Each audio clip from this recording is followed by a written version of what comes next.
mounted to the door. The brackets in good condition. The whole casing cracked and broken. The windows and the mirrors, they always need to remain clean, free from many stickers obstructing the view. And then the mirrors need to be properly adjusted to the driver's seat. So here I'm going to go ahead and check the door handle, make sure it's working good. See if it opens properly. The minute I open my door, I'm going to go ahead and check my hinges right here. Make sure they're all in good conditions, not cracked, broken, or missing. I'm going to check the weather strip on the door, make sure it's free from any leaks, in good conditions. I'm going to make sure it closes properly. It does. From there, I'm going to check the side of my cap. It's all in good conditions.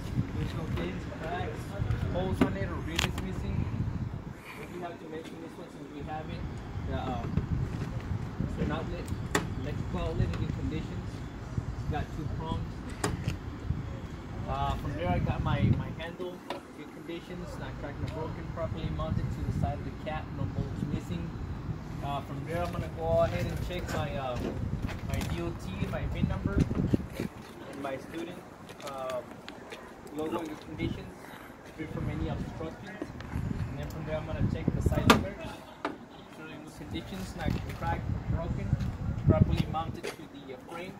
From there, I'm going to check the side skirts, make sure they're in good conditions, not cracked or broken, or any bolts missing, and free from any debris. If they ask you guys to be more specific, debris can be such as oil. In the winter time, it can be ice, and it can be very hazardous. So we gotta make sure. Next, I'm gonna check my fuel door. Make sure it opens properly. It opens good. I'll be checking for my cap, which is properly secured, free from any leaks. From there, I'm gonna go ahead and check my bracket that is properly seated on top of the rubber, because if there's metal to metal friction, it can cause a fire. Just see if it closes good, closes properly. Okay, so now I'm gonna go ahead and check the back of the cap. I'm gonna start by checking the whole cap, make sure it's all in good conditions, no dents or holes or rivets missing. And from there, I'm gonna go ahead and check my exhaust pipe and my bracket in good conditions, not cracked or broken. There's no black residue on the exhaust, so it means I don't have any leaks. In the case I have black residue, it means I'll have a leak. It can be very dangerous during winter time, because if you go to sleep with the truck running and the heater on, the fumes will jump inside, and guess what? We won't wake up to see tomorrow. Next, I got my utility light in good conditions, properly mounted to the back of the cap. This works good in case I need to work in my glad hands or my battery box. Proper color clear. From there, I'm going to go ahead and be checking here for my dummy couplers, properly mounted to the cap in good conditions. These ones are used in case I remove my glad hands so they don't collect any water, oil, and dirt. So and that's what you use these ones for, so they don't collect any debris. Next, I got my safety valves, not cracked or broken, properly mounted to the bottom of my cap. If they ask you to be more specific, this right here, in case the both lines get cut up, they lock themselves, boom, and they still keep the air into the primary and secondary air tanks, which means you can disconnect and drive somewhere safe. You still have air into the tractor. Next, I'm gonna check my back cap window, weather strip in good conditions, no signs of any leaks, not cracked in or broken. And then from there, I'm gonna go ahead and check over here, which I got my airbags, left and right, properly mounted to the frame and into the cap. No signs of any leaks, no bumps or cuts or abrasions. Next, I'm gonna check my hydraulic shock absorbers, left and right, properly mounted to the frame and to the cap, free from any leaks, no bolts missing. Next, I'm gonna check my fuel tanks, left and right ones. Make sure there's no signs of any leaks on my on my lines, on my fuel lines, and my tanks themselves. No signs of any leaks. And all the air lines that I have in here in good conditions, no signs of any leaks. From there, I'm gonna go ahead and check right here my battery box, make sure it's in good conditions. That way you check the battery box as you open it, and if the terminals have corrosion, it's an indication that they're loose. They need to be cleaned and retightened by a professional. From there, I'm gonna go ahead and be checking over here for my lines. I'm gonna be checking for my service and my emergency, both in good conditions. There's no signs of any leaks. Is the battery box also the catwalk? Yeah, it's also the catwalk. And then from there, I'm gonna go ahead and check over here for my frame rails, left and right, in good conditions, not cracked or broken, no signs of any illegal welds. I do have my cross member in good conditions, not cracked, no broken. I do have two of them, one here, one over here. Cross member? Cross members, this one and this Cross one. members. Not cracked or broken, free from any illegal welds as well. From there, I got my two catwalks, not cracked or broken, properly mounted to the frame, no bolts missing.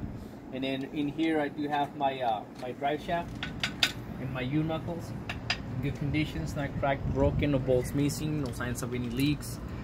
This one's right here. This is another drive shaft. U-knuckles or U-joints? U-joints. No, U-knuckles or U-joints. As long as they're U, it's the same thing. They have a million names. From there, I'm gonna go ahead and check the primary and secondary air tanks. Make sure they're properly mounted to the frame. My airlines. The other side? My airlines, no signs of any leaks.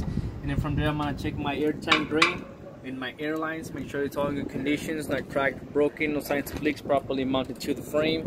Are we supposed to know which is the primary, which is the secondary? The primary is always the one on the passenger side, and then the secondary is the one on the driver's side. All the trucks. From there, I'm gonna go ahead and check all my my airlines in here, and my relay valves. Make sure they're not cracked or broken, properly mounted to the frame, no signs of any leaks. And that's where it ends back here. And then I'm gonna move up over here. My airline valves. So now I'm gonna be checking for my glad hands and my couplings. Make sure they're both in good conditions, not cracked, broken, or missing. And the way you check them is a 90-degree angle. You don't do this at the test. I'm just gonna show you what you guys are gonna be checking is for your rubber seals on both sides. Make sure there's no signs of any leaks and free from water, oil, and dirt. They come out at 90-degree angle, and you put them out at 90-degree angle as well. The same thing for my service line, coupling and my glide hand. Next, I'm gonna be checking over here for my electrical cord. The way I check it is I pull it out, gotta make sure it's free from water, oil, and dirt, and I gotta make sure it has 7 prongs or 7 pins, whichever sounds good to you guys and easier. No bolts missing. From there, I'm gonna go ahead and check the front of my trailer, which is also known as your bulkhead, also known as your header board. It's all in good conditions, not cracked, broken, or dents, or holes missing, or rivets missing. I do have my emergency landing gear in good conditions, properly mounted to my header board, also known as your bulkhead. From there, I got my placards in good conditions, not missing, and I got my diamond plates also in good conditions, both properly mounted to my bulkhead. From there, I got my information box in good conditions. I do have my little plaque for the information in good conditions, and then I got my front skirt, not cracked, broken, good conditions. And then from there, I'm gonna go ahead and check the top. I got my 2 clearance lights, left and right, proper color amber, not cracked, broken, properly mounted to the top of my trailer. They have home function running. And then from there, I'm gonna go ahead and jump under. What about this light? Now this light right here is just to check if it's on, is to make sure that there's a malfunction into one of the air. So it means it needs air. It starts blinking. Do we have to mention it? Not really, but if you guys want to, just in case. Okay. Just to make sure that one of the tires is missing air or something like that, or a flat tire. Does this trailer have ABS light? Yes, it does. In the back? We'll get to it. Okay. And then from there, I'm gonna go ahead and check my coupling system. I'm gonna start by checking here my apron. It's all in good conditions, not cracked, broken, free from any illegal welds. And then from there, I'll be checking my bolted 5th wheel plate in good conditions, not cracked, broken. We gotta make sure that there's no gap in between